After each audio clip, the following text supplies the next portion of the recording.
Welcome to the City. I'm Anthony Wilson, the Public Information Officer for the City of San Angelo. Anyone who checks out their monthly water bill sees as part of that bill a fee for stormwater. And so to explain why we have that fee and what we do with it, I've invited today our Stormwater Program Administrator, Shannon McMillan, to join us. Shannon, thank you for being with us. Thanks for having me. So tell us, Shannon, first of all, why controlling stormwater is important, both from a quantitative standpoint and a qualitative standpoint. Well, stormwater management is important because it's essentially the lifeblood of all communities. It's our drinking water source, our recreational use, aquatic life, ecology, all of those things. As far as quantity, it's important because flooding of homes and urbanized flooding are currently becoming even a bigger issue as most cities expand. And so managing both those sides of it is very beneficial to a community. And as you mentioned, the quantitative side of that, we can all see the need for that. I mean, no one wants to see their neighbors' homes being flooded because of stormwater. So that stormwater has to be diverted in a way that is a controlled way. But when we talk about the qualitative side of stormwater, without controls, what are some of the harmful elements that can end up in a water supply? And then what's the impact of that on that supply? Well, the biggest source of river pollution or surface water body pollution is actually sediment. It's the most dangerous because it can attract a lot of other things, and it also decreases the capacity of that river that actually increases your flooding chances. Other pollutants are chemicals, your fertilizers, detergents, things like that.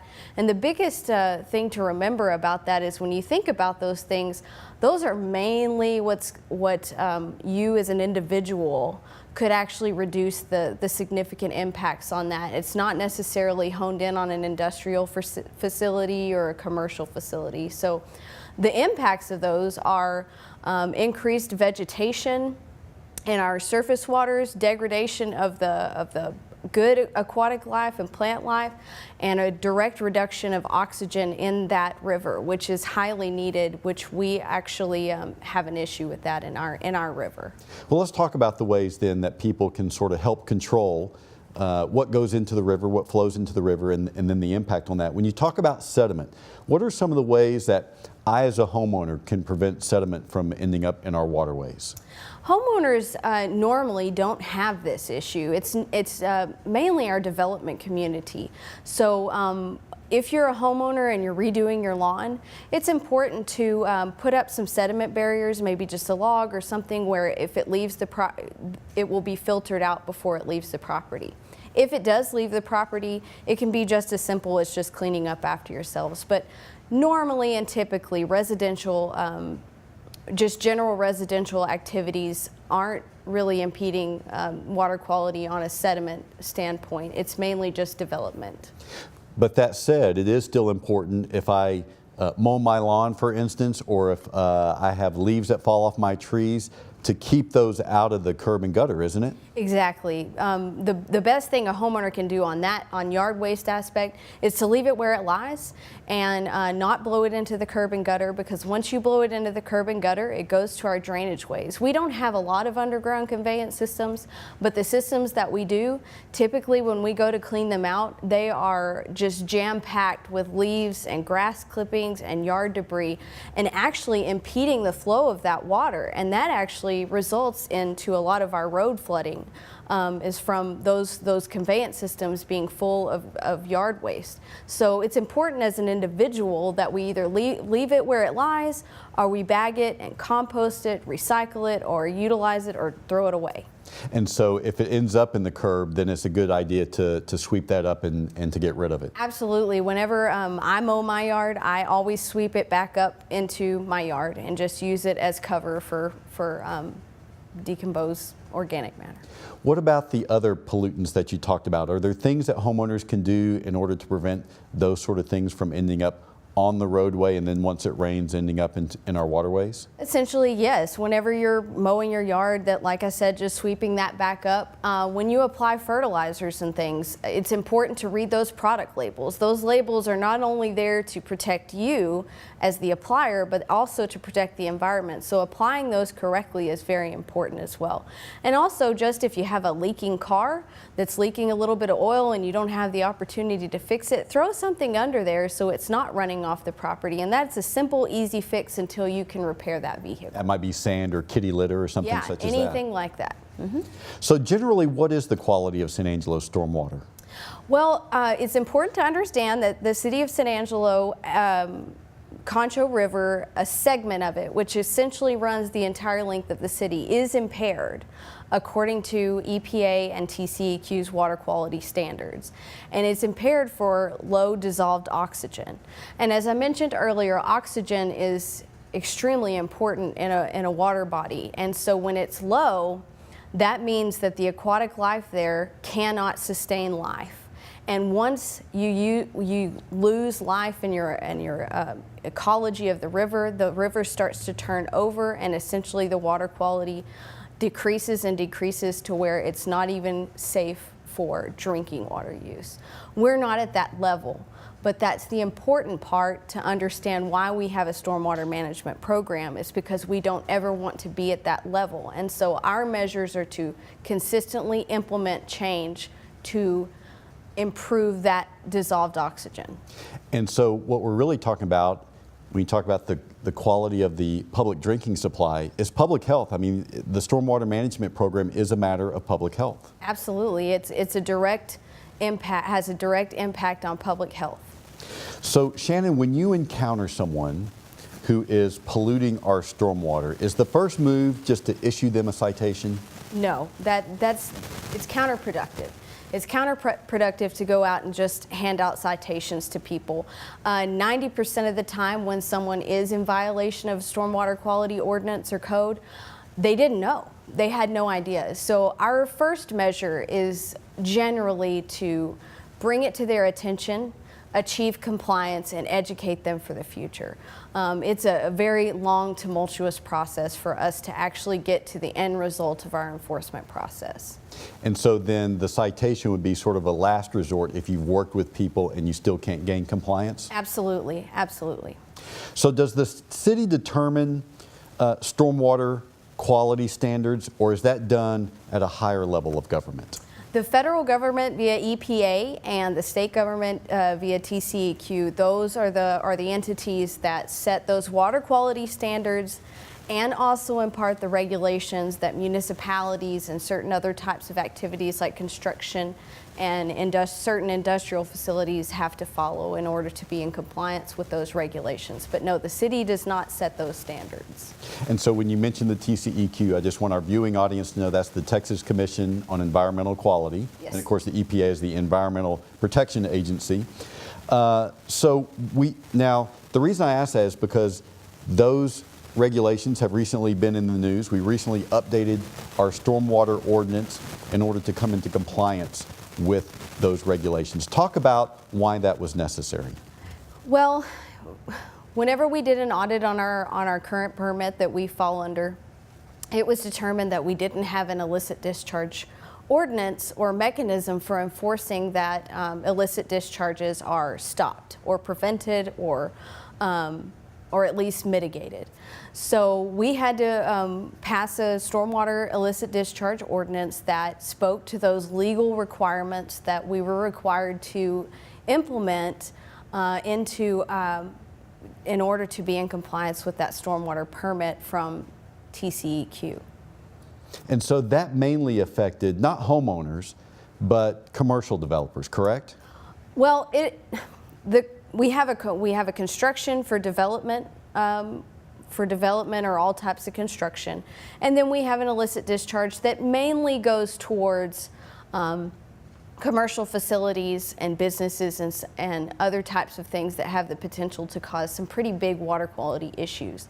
But there are general provisions for just individuals that may have a problem with illicit discharges. So talk about the process of working with the local development community in order to craft that ordinance to meet the state and federal regulations. So we started with a first meeting at the Development Task Force meeting, and we invited some industrial facilities around town as well because they were also probably going to be impacted by this. We started with a very large document that we knew going into it needed to be whittled down so that we could all not only feel like we were overreaching on our ordinance that we were passing, but we could also meet what we were required to do by the state. So in this process, we developed a little subcommittee of interested parties that were developers, some industrial permitted facilities, some engineers, and some other people that are interested in stormwater quality and regulation. And we essentially met 8 or 9 times from the span of May to now to develop that document that we all felt like was a good common ground, that it wasn't overreaching and asking too much on the regulated community, but it also met the city's needs for enforceability. Now, aside from the efforts to codify the state and the federal requirements, there was also a provision regarding controlling stormwater from construction that occurs on less than an acre. Talk about what that entails and why you felt it was important to have as part of the regulation. Well, less than an acre sites are not regulated by the state. So essentially the state impresses upon the municipality to pass some type of regulation so that it will prevent sediment from leaving those types of construction activities. So we included that in our ordinance. We felt it was important. The development community, several of them felt like that was a benefit as well. And essentially it just across the board makes things an even playing field of controlling the site. They're not required to get a permit. They're not required to do inspections on their site. They're not required to develop a pollution prevention plan. They're only required to implement erosion control measures to ensure that their sediment doesn't leave their site. And so essentially that gives you the opportunity, if there is a concern, to come in and help rectify that concern. It gives you the authority to do so. Correct. That gives us the ability to go out and request that those types of sites control the sediment leaving from that site, and essentially across the board makes everything an even playing field. So one would assume that most of these sites that are less than an acre in size would be home building. So does this regulation put any particular burden on local home builders? You know, surprisingly, residential building is not actually in that less than an acre category, because a lot of times when home building is going on, it's several different neighborhoods or subdivisions. And a subdivision with a lot of different contractors are actually considered a common plan of development. So they're still permitted. So this is really those one lots, maybe in a resident that there's houses all around it, yes. And then some commercial sites that a building may want to go on to that may be just an acre or less than an acre, but typically it's not going to affect many home builders. So how expensive and difficult do you think it is to meet this new guideline of less than an acre with construction? It's important to understand that there are a lot of cost-effective erosion control measures. It can be as little as just leaving the existing vegetation there and only disturbing what you need. And when you do that, that's essentially a stormwater management control. Most developers utilize silt fence or logs or certain things, but you can be as creative as you want. We don't tell you what to use, just as long as it works. So it can be from free to $50. So and the free would just be leaving a strip of vegetation around the border of the property so that stuff doesn't leak off of the property. So how do you learn about these illicit discharges and some of the other issues involving stormwater compliance? Are there people who are out patrolling the community all day long looking for issues? No, we're definitely not policing around looking for illicit discharges. We handle this just like we handled it in the previously before we had the ordinance, is a strictly complaint complaint call in or a residential question of why is water running here when it hasn't rained in 3 days, or just a complaint or an alert of a spill. That's how we find out about them. And so once you receive one of those concerns or calls from a citizen, what's the response? How do you guys respond? Typically we go out to the area in question, and normally we already know who, by the person that called it in, we already know who we need to speak with, and we just speak with them.